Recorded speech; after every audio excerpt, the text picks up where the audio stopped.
Assalamualaikum warahmatullahi wabarakatuh. Selamat malam. Eh, Selamat juga bagi yang menjalankan ibadah puasa. Semoga dalam keadaan sehat, saudara-saudaraku semuanya, baik dari teman-teman dari praktisi hukum, aktivis, dan profesi. Ini udah lama juga ini, bukan vakum ya, tapi karena waktu yang saya pergunakan untuk persiapan untuk ujian promosi, ujian ujian promosi S3. Ya mudah-mudahan sukses, karena lagi betul-betul konsen ini. Jadi saya mengharapkan juga dari teman-teman doanya, spirit dan motivasinya.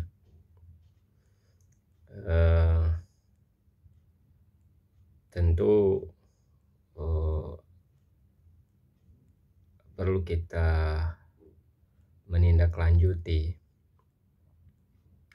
argumen yang mungkin selama ini tentu saja kita bangun ya menurut perspektif kita masing-masing, gitu kan.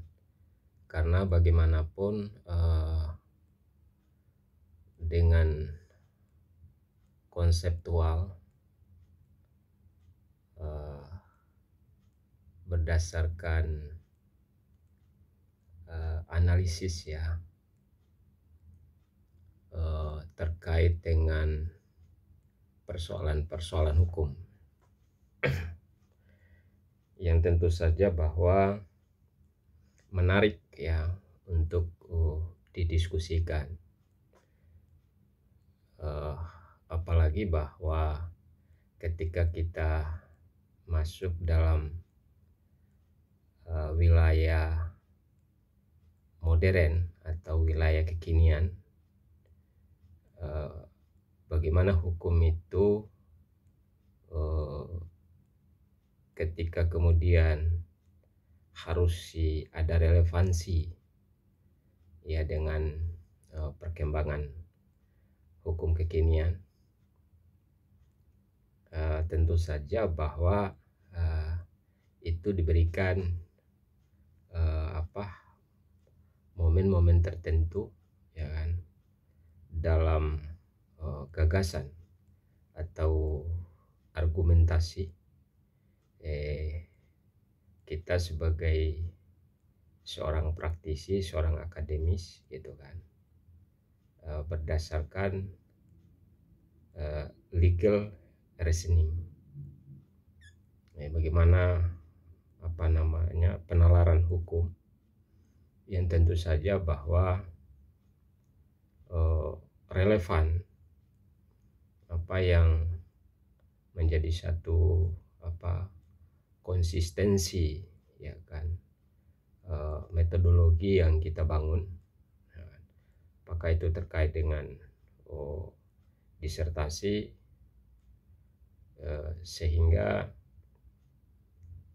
ada satu inovasi-inovasi baru ya kan, dalam rangka untuk berkembangnya hukum ya, terutama di Indonesia ini gitu kan. Nah, tentu saja memang sangat dibutuhkan bahwa kontribusi kita dari kalangan atau akademisi hukum, praktisi dan aktivis ya kan, dalam rangka memberikan satu perspektif yang inovatif terhadap perkembangan atau kelangsungan hukum di negara kita ini. Nah, sehingga kemudian bahwa saya kalau melihat perkembangan, kemudian bagaimana saya menganalisis ya kan setiap persoalan-persoalan hukum ini, karena bagaimanapun nggak lepas ya kan bahwa negara yang kita cintai ini adalah berdasarkan konstitusi, berdasarkan hukum gitu. Dan sehingga kemudian dari situlah dibutuhkan satu pemikiran, wawasan atau argumentasi ya kan, dalam rangka untuk mengisi ya kan kelangsungan hukum. Karena bagaimanapun paradigma orang-orang hukum itu, atau kalau kita simak ya ketika ahli-ahli hukum itu, baik itu dari akademis ya, profesor hukum itu, baik itu hukum pidana maupun hukum keperdataan ataupun hukum ketatanegaraan. Nah, dari situ memang kerangka berpikirnya itu meskipun ada warna masing-masing, tapi endingnya ya kan pada prinsipnya bagaimana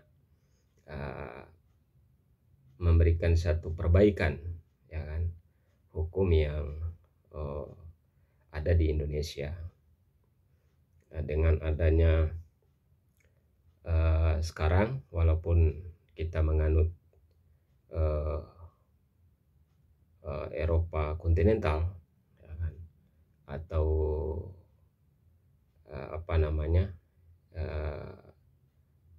English Saxon ya kan, atau American Saxon ya kan.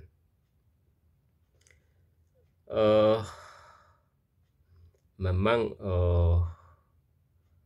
bagaimana cara atau paradigma kita ya kan korelasikan dengan perkembangan hidup yang hukum yang hidup di masyarakat gitu kan, masyarakat kita. Meskipun ya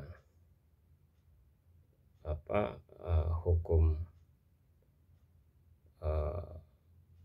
secara normatif ya positivistik atau ligisme hukum yang tentu saja ya sudah diundangkan oleh negara, tetapi memang dibutuhkan ya, bahwa perspektif bagaimana memberikan satu karya ilmiah kita gitu kan, dalam rangka untuk membangun gitu kan. Nah, apalagi dengan hukum ius constituendum yang hari ini sedang ya, meskipun ini sudah lama gitu kan, udah dipersiapkan oleh negara, meskipun sampai saat ini belum diresmikan gitu kan, atau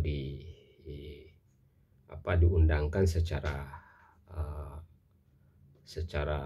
konstitusi gitu kan. Tetapi karena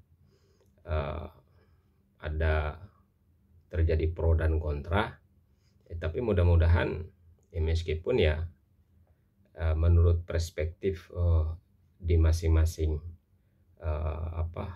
guru-guru besar, ahli hukum, praktisi dan lain sebagainya, itu memang harus ada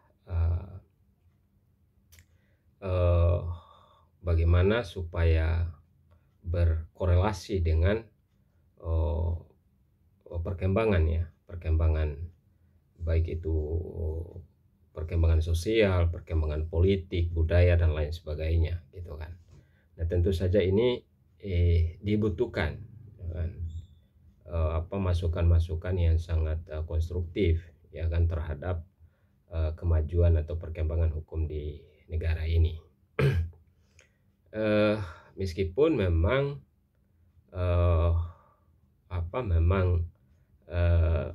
serius gitu kan, kalau kita menganalisa, mengamati hasil dari perspektif atau analisis ya guru-guru besar, ahli-ahli hukum itu, tentu itu juga menjadi satu spirit ya, satu motivasi agar bagaimana pandangan atau paradigma itu menjadi satu kesatuan, sehingga ke depan itu bahwa apa yang diinginkan oleh publik, bahwa hukum itu menjadi sebuah penglima, ya kan? Hukum itu sebagai penglima, sehingga harus berlaku, ya kan, berlaku secara keadilan, ya kan, bijak dan lain sebagainya. Nah, sehingga masyarakat itu betul-betul sesuai dengan asas hukum, equality before the law, gitu kan, persamaan di hadapan hukum. Tapi itu secara interpretasi gitu, tapi secara konseptual, ya kan, bahwa bagaimana dengan masyarakat atau dengan kelompok-kelompok menengah, kelompok menengah atas dan lain sebagainya itu, bahwa hak hukumnya itu ada relasi gitu kan, ada relasi yang sesuai dengan kebutuhan, sesuai dengan yang mereka alami, sehingga hukum itu betul-betul diakselerasikan ya kepada masyarakat, sampai kepada masyarakat lapisan bawah, gitu kan. Nah, sehingga kemudian apa yang kita cita-citakan bahwa negara itu berdasar konstitusi, ya kan, lalu kemudian persamaan di mata hukum, ya itu akan terjadi, gitu kan. Meskipun memang ini perlu waktu yang panjang, gitu kan, karena bagaimanapun kita selama ini yang kita adopsi adalah hukum Eropa kontinental, hukum warisan Belanda, gitu kan. Tetapi dengan inovasi-inovasi baru, ya kan, atau hasil dari gagasan atau karya ilmiah dari bangsa sendiri, gitu kan.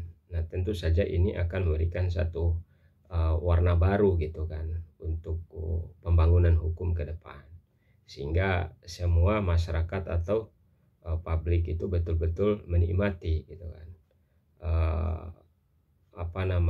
melahirkan sebuah keadilan yang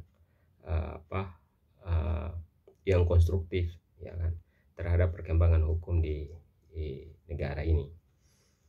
Nah, sehingga kemudian dalam tanda kutip itu ya kita juga nggak bisa menyalahkan